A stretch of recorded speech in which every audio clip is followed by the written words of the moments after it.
So we're going to start nice and easy with a tabletop position.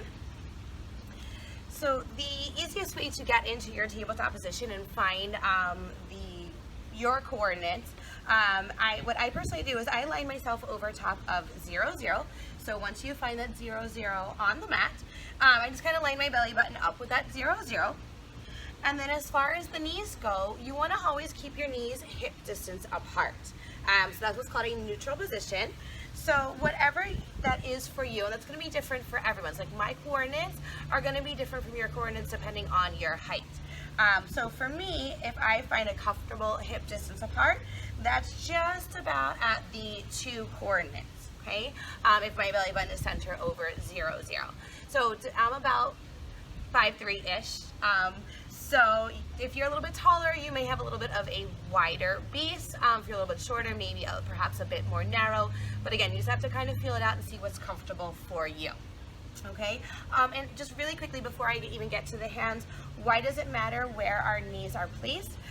If we have what's called too narrow of a base, meaning we bring our knees too close together when we're in our tabletop position, what that's going to do, it's going to cause an internal rotation of the hips.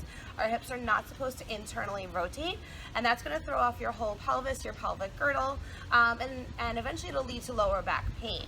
So getting back to our hip alignment, find that comfortable hip distance apart for you, lining over top of 0, 0.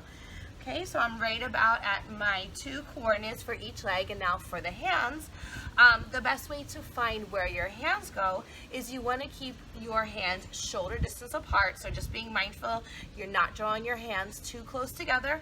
At the same time, you don't want to make them too wide. You want to be directly underneath the shoulder. And again, depending on your height and how wide or narrow your shoulders are, that will be different for everyone. So comfortable distance for me would be, again, placing my fingers at 2 down, and then I'm about at 5 across, okay? So I kind of line up my middle fingers there. My thumbs fall about at a 4, and this is a comfortable tabletop position for me. So what I want you guys to do now is just kind of play around and find your own comfortable tabletop position, keeping in mind that your shoulders are stacked directly over top of the wrist, keeping in mind that your knees are hip distance apart. And then from there, I would just encourage you to kind of flow through your cat and your cows and just see how it feels as you move with the breath. And you can always make adjustments as you go. Okay, so take a few moments and figure out your coordinates for your tabletop position.